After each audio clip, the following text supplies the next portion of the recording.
Students, पिछले अध्याय में हमने देखा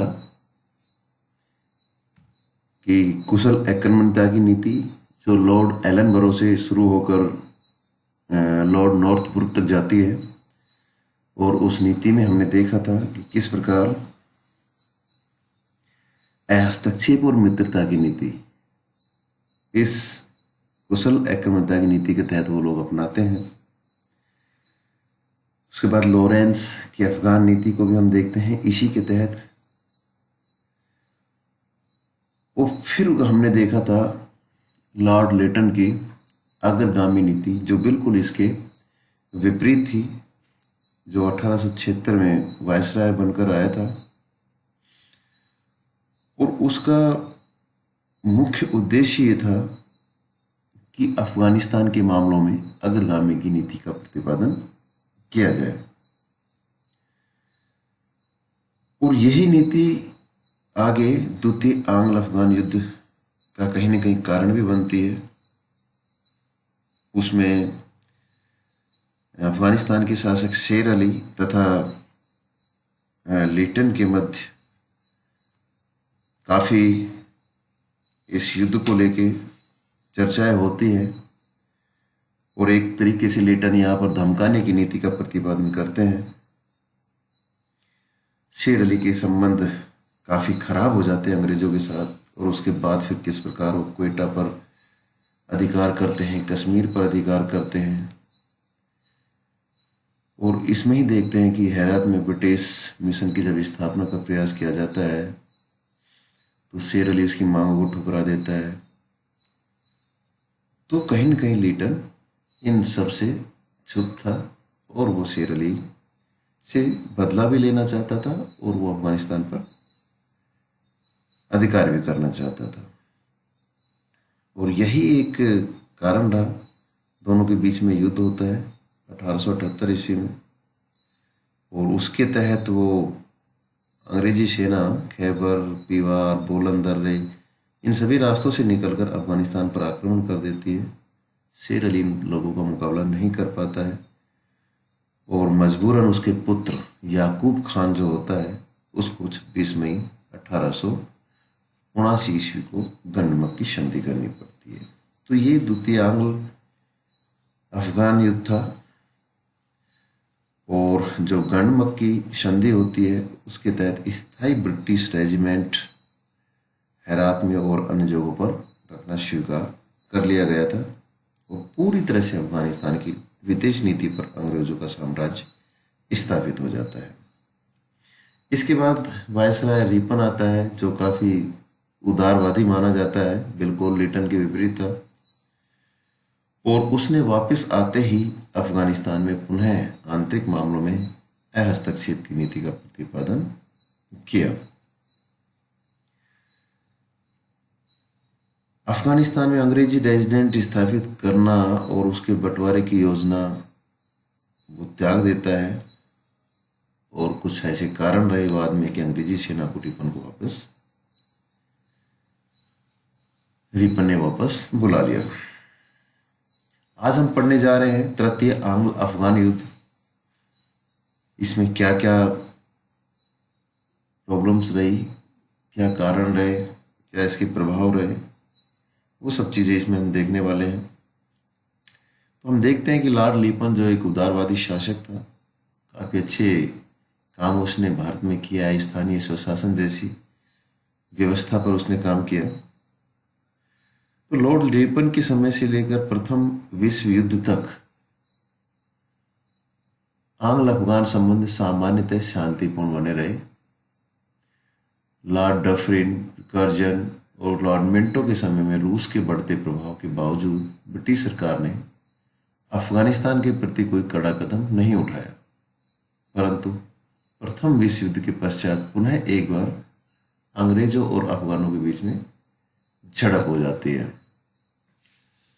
तो ये लड़ाई 1919 से 21 के बीच में होती है, और इसी से दौरान इससे पहले प्रथम विश्व युद्ध होता है। उसके बाद ये तृतीय आंग्ल अफगान युद्ध होता है।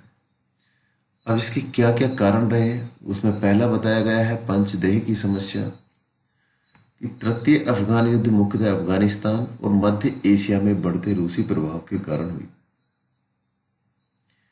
बर्लिन कांग्रेस के पश्चात, बर्लिन कांग्रेस 1878 ईस्वी में हुआ था, तो उसके पश्चात रूस ने पुनः अपना ध्यान मध्य एशिया की तरफ मोड़ा और उसने 1884 ईस्वी में मरो पर अधिकार कर लिया। पंचदेह पर भी रूसियों ने अधिकार कर लिया और 1885 ईस्वी में यहां से अफगान सेना की टुकड़ी को मारकर भगा दिया गया तथा पेशेद से तेहरान तक की संचार व्यवस्था को नष्ट कर दिया जाता। इन घटनाओं से रूस और ब्रिटेन के संबंध काफी बिगड़ गए और युद्ध छिड़ने की नौबत आ जाती है।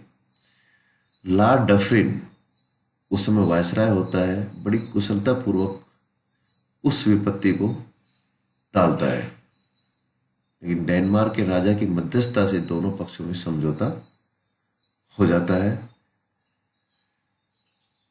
अब्दुल रहमान को जुल्फिकार का दर्रा रूसियों से वापस लौटा दिया, परंतु पंचदेह का उनका अधिकार अभी भी बना रहता है। ब्रिटेन और अफगानिस्तान दोनों ने वस्तु स्थिति से समझौता कर लिया कि जो स्थिति है उसको ही अपना लिया जाए और युद्ध का जो खतरा था वो कहीं न कहीं टल जाता है। 1887 ईस्वी में पीटर्सबर्ग की संधि द्वारा अफगानिस्तान और रूस की सीमा निश्चित कर दी जाती है। तो ये तो हम देख रहे हैं कि तृतीय अफगान युद्ध के कारण में एक पंचदेह की समस्या थी जो मध्य एशिया और अफगानिस्तान की तरफ थी। बाद में 1905 ईस्वी में एक संधि होती है। रूस मध्य एशिया में रेल का भी विस्तार कर रहा है। उसने अफगान सीमा पर उसमें ट्रांसकास्पियन और ओरेनबर्ग ताशकंद लाइनों को मिला दिया। रूस ने तुर्किस्तान के गवर्नर जनरल और काबुल की सरकार में सीधा संबंध स्थापित करने का भी प्रयास किया, जिससे पुनः अंग्रेजी हितों को खतरा पहुंचने का डर पैदा हो गया। अतः 1905 ईस्वी में करजन के समय एक बार फिर अंग्रेजों और हबीबुल्ला के बीच एक संधि हो गई, जिसके अनुसार अफगानिस्तान की वैदेशिक नीति पर पूर्ववत अंग्रेजों का नियंत्रण बना रहा। बाद में 1907 ईस्वी में आंग्ल रूस समझौतों के द्वारा रूस ने अफगानों को अपने प्रभाव क्षेत्र से बाहर माना और उसने ब्रिटिश सरकार के द्वारा अमीर से संबंध कायम करने का वचन दिया। रूसियों को भी अंग्रेजों के ही समान व्यापारिक सुविधाएं मिली, परंतु अमीर ने इस संधि को मानने से इनकार कर दिया। फिर भी रूस अफगानी मामलों से अलग ही हटा रहा। तो ये परिस्थितियां उस समय 1905 की संधि से बनती है। 1907 का आंग्ल रूस समझौता होता है, उससे परिस्थिति बनती है और उसके बाद प्रथम विश्व युद्ध का प्रभाव भी कहीं न कहीं इस युद्ध पर पड़ता है, क्योंकि अमीर हबीबुल्ला पश्चिमीकरण की नीति का हिमायती था। वो चाहता था कि पश्चिम की तरह यहाँ पर भी सभी नीतियाँ लागू हो, अतः उसने अफगानिस्तान का पश्चिमीकरण करना प्रारंभ कर दिया।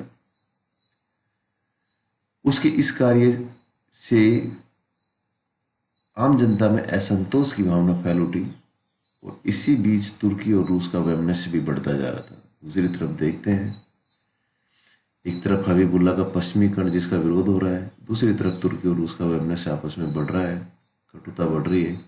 इसका लाभ उठाकर एक तरफ तो तुर्की धर्म के नाम पर इस्लाम संप्रदायवादियों को रूस के विरुद्ध भड़काने में लगा, तो दूसरी तरफ काबुल में जर्मन एजेंट इंग्लैंड के विरुद्ध जनमानस को उभार रहे थे। ऐसी ही परिस्थिति में 20 फरवरी 1919 को अमीर हबीबुल्ला की हत्या कर अमानुल्लाह को नया अमीर वहां बना दिया जाता है। तो इतनी ऐसी परिस्थितियां बन गई है कि 1919 में हबीबुल्ला की हत्या कर दी जाती है और अमानुल्लाह को नया वहां का अमीर बना दिया जाता है। तो ये प्रथम विश्व युद्ध का कहीं न कहीं प्रभाव पड़ा है। अब तृतीय अफगान युद्ध में अमानुल्लाह का ही योगदान होता है, क्योंकि वह एक कट्टर अफगान शासक था। और वह अफगानिस्तान में अंग्रेजी हस्तक्षेप को बिल्कुल भी पसंद नहीं करता था। इसलिए अफगानिस्तान की आंतरिक व्यवस्था भी असंतोषजनक थी। उसने जनता का ध्यान इन समस्याओं से हटाने के लिए एवं उनकी सहानुभूति प्राप्त करने के लिए अंग्रेजों से संघर्ष छेड़ दिया। वह सीमा पर पार करके ब्रिटिश क्षेत्र में लूटमार मचाने लगा। शुरुआती कुछ असफलताओं के बाद अंग्रेजी सेना ने विद्रोही अफगानों को पराजित कर दिया और इसके साथ ही युद्ध समाप्त हो जाता है। तो अमानुल्लाह कट्टर अफगान तो होता है, लेकिन कुछ ऐसा कर नहीं पाता, छुटमुट कुछ लूटपाट मचाता है, उसको सफलतापूर्वक अंग्रेजी सेना दबा देती है। और अंततः लास्ट में रावलपिंडी की संधि 1921 ईस्वी में होती है, वायसराय लॉर्ड चेम्सफोर्ड के समय, उस समय। और इसमें यह तय किया गया है कि अफगानिस्तान के विदेशी मामलों पर से अंग्रेजी नियंत्रण वापस ले लिया गया और जो अमीर था वहां का, उसको ब्रिटिश सहायता मिलनी बंद हो गई। लंदन में एक अफगान मंत्री की रखने की व्यवस्था की गई। अफगानों को भारतीय बंदरगाहों से बिना चुंगी दिए अपने देश में माल ले जाने का भी अधिकार मिल गया। अमीर और अंग्रेजी सरकार में मित्रता कायम हो गई।